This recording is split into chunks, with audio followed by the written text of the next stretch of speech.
घंटे नहीं खिलाया है। कहाँ से पता रहा? नहीं बोला क्या लेके शांत रहो। तो क्लास 8 का पहला चैप्टर है संसाधन, जिसका आज पहला क्लास है। आज जानेंगे किसके बारे में? संसाधन के बारे में। तो संसाधन क्या है? ध्यान दो थोड़ा। मानवीय आवश्यकताओं को पूरा करने वाले सभी जीव जंतु या वस्तु जो होता है, या वस्तु या जीव जंतु जो भी हो, वो क्या कहलाता है? संसाधन कहलाता है। अगर प्रकार की बात करें तो ध्यान देना है, संसाधन 3 प्रकार के होते हैं। इसमें पहला क्या है? प्राकृतिक संसाधन, दूसरा है मानव निर्मित संसाधन, और तीसरा क्या है? मानव संसाधन। इसमें हम पहले को जानेंगे, किसके बारे में? प्राकृतिक के बारे में। तो ध्यान दो थोड़ा। प्राकृतिक संसाधन, जो संसाधन प्रकृति से प्राप्त होते हैं, मतलब क्या? जो पुनः क्या है? प्रकृति प्रदत्त है, यानी भगवान के द्वारा प्राप्त हो जाता है, ईश्वर के द्वारा, ठीक है। और अधिक संशोधन के बिना, मतलब क्या?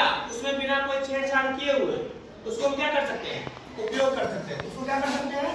उपयोग कर सकते हैं। ऐसे वस्तु को हम क्या कहेंगे? प्राकृतिक संसाधन कहेंगे। क्या कहेंगे? प्राकृतिक संसाधन।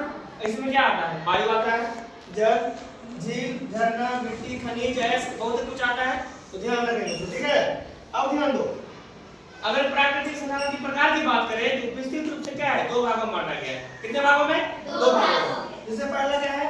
नवीकरणीय संसाधन, और दूसरा क्या है? अनवीकरणीय संसाधन, है ना। अब इसी पेज में एक पॉइंट दिया हुआ था, क्या? पेटेंट दिया हुआ था। क्या दिया हुआ है? पेटेंट। तो थोड़ा इसके बारे में जान लेंगे। तो ध्यान दो, इसका मतलब है विचार, यानी जो कोई व्यक्ति अपना विचार व्यक्त करता है अथवा आविष्कार पर एकमात्र अधिकार है। अगर मान लो कोई व्यक्ति कुछ वस्तु का आविष्कार करता है, उसका क्या है? एकमात्र अधिकार है उसका, है ना। वही क्या है? पेटेंट है।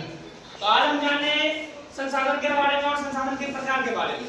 और उसमें भी प्राकृतिक संसाधन के 2 प्रकार जो है विस्तृत रूप से अनवीकरणीय, नवीकरणीय, है ना, उसके बारे में जाने।